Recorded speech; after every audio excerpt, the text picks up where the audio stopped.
अतिवृष्टीमध्ये नुकसान झालेल्या शेतकऱ्यांना प्रति हेक्टरी 1,00,000 रुपयाची मदत करा। महाराष्ट्र प्रदेश काँग्रेसचे सरचिटणीस साहेबराव कांबळे यांची पत्रकार परिषदेतून मागणी। नमस्कार, मी आहे आपला मित्र डॉक्टर आंबेजोगाईकर आणि आपण पाहत आहात अग्निबाण लाईव्ह न्यूज चॅनल। आपल्या समोर जो व्हिडिओ सुरू आहे तो आहे महाराष्ट्र प्रदेश काँग्रेसचे सरचिटणीस साहेबराव कांबळे यांच्या निवासस्थानी आज दिनांक 25 ऑगस्ट 2025 रोजी घेतलेल्या पत्रकार परिषदेचा।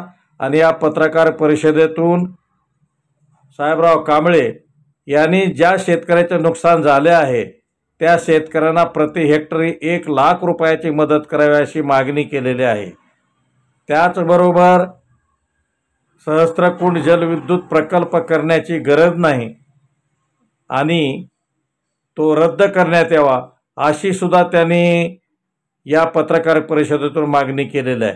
तर आता आपण जाणून घेऊया साहेबराव कांबळे महाराष्ट्र प्रदेश सरचिटणीस यांनी या पत्रकार परिषदेतून काय काय मागणी केली। या पत्रकार परिषदेला प्रेमराव वानखेडे, तालुका अध्यक्ष दत्तराव शिंदे, शहराध्यक्ष नंदकिशोरजी अग्रवाल,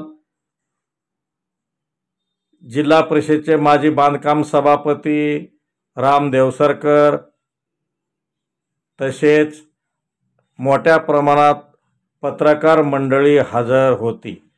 तर आता आपण जाणून घेऊया साहेबराव कांबळे यांची या संदर्भात पत्रकार परिषदेत केलेली मागणी। की या 5-6 दिवसामध्ये अतिवृष्टी आपल्या या तालुक्यामध्ये झालेली आहे। शेतकऱ्यांचं बरंच नुकसान झालेलं आहे।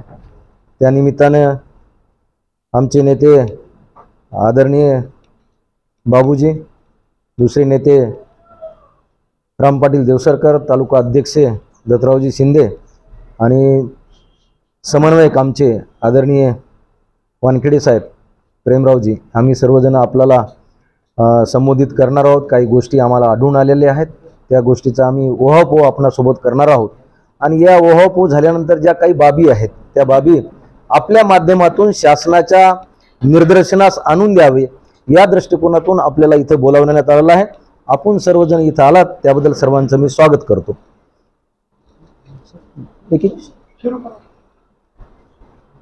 या अतिवृष्टीमध्ये शेतकऱ्यांचं अतोनात नुकसान झालं आहे। उदाहरणार्थ जर बघायचं असलं तर 100% सोयाबीनचं प्लॉटचं नुकसान झालं, 100% ऊसाचं नुकसान झालेलं आहे, हळदी पिकाचं नुकसान झालेलं आहे, कापसाचं नुकसान झालं आहे। ज्या ठिकाणी उडीद आणि मूग याही प्लॉटचं त्यांचं 100% नुकसान झालेलं आहे। म्हणून आमचे नेते आदरणीय ठाकरे साहेब, रामभाऊ, तातूभाऊ, तालुका अध्यक्ष दत्तरावजी शिंदे, बाबूजी यांनी कलेक्टर महोदयांना निवेदन दिलं। पण निवेदन देऊन पुढे काय, तर निवेदन देऊनही त्यांनी मदत केलेली नाही। आमची एकच शासनाला विनंती आहे की शासन हे शेतकऱ्यांच्या हितासाठी असलं पाहिजे। शासनाने शेतकऱ्याच्या हिताच्या गोष्टी केल्या पाहिजेत। शेतकऱ्याचा विकास झाला तरच आपला विकास होऊ शकते असं शासनाने डोळ्यासमोर ठेवलं पाहिजे। जगाचा पोशिंदा हा शेतकरी आहे आणि शेतकरी आज भुईसपाट झालेला आहे। शेतकऱ्यांचं सर्व गेलेलं आहे। उदाहरण जर बघायचं असलं तर एखादा मी बंदी भागामध्ये फिरत असताना किंवा इकडे मतखंडात फिरत असताना किंवा महागावमध्ये फिरत असताना पूर्ण भुईसपाट झालेले आहेत प्लॉट्स। मग आता पुढे काय, खरीप पीक गेलेलं आहे, आता रबी पीक तेवढं अवलंबून आहे। पण याच्यामध्ये शासनाच्या चुका बहुतांश झालेल्या आहेत। शासनाने तात्काळ याच्यामध्ये अग्रिम मंजूर करायला पाहिजे होता, तो केलेला नाहीये। 1,00,000 हेक्टर आमची मागणी अशी आहे की 1,00,000 रुपये हेक्टर याप्रमाणे शासनानं तात्काळ त्यांना अग्रिम मंजूर करायला पाहिजे, तो केला नाही। शासनाने याच्यामध्ये 2 प्रकारे शेतकऱ्यांना मारलेलं आहे। ते असं आहे, उन्हाळ्यामध्ये 55% पाणी येलदरी डॅम मध्ये होतं, इसापूर डॅम मध्ये होतं, यूपीपी मध्ये। ते पाणी त्यांनी सोडलं नाही आणि 55% राखीव साठा ठेवला।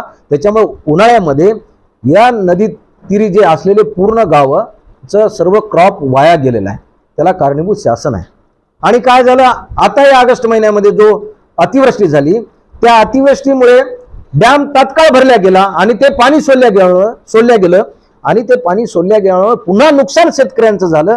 ते पाणी शेतकऱ्यांच्या शेतात गेलं आणि शेतकऱ्यांची सर्व शेतीच्या पिकाचा नाश झाला आहे. अशा प्रकारे 2 प्रकारे शेतकऱ्यांचं नुकसान शासनाने केलेलं आहे. तिसरं असं की शासन स्तरावरून अशा रायटिंगमध्ये तर गाईडलाईन्स आलेल्या नाहीत, पण तोंडी आल्यात.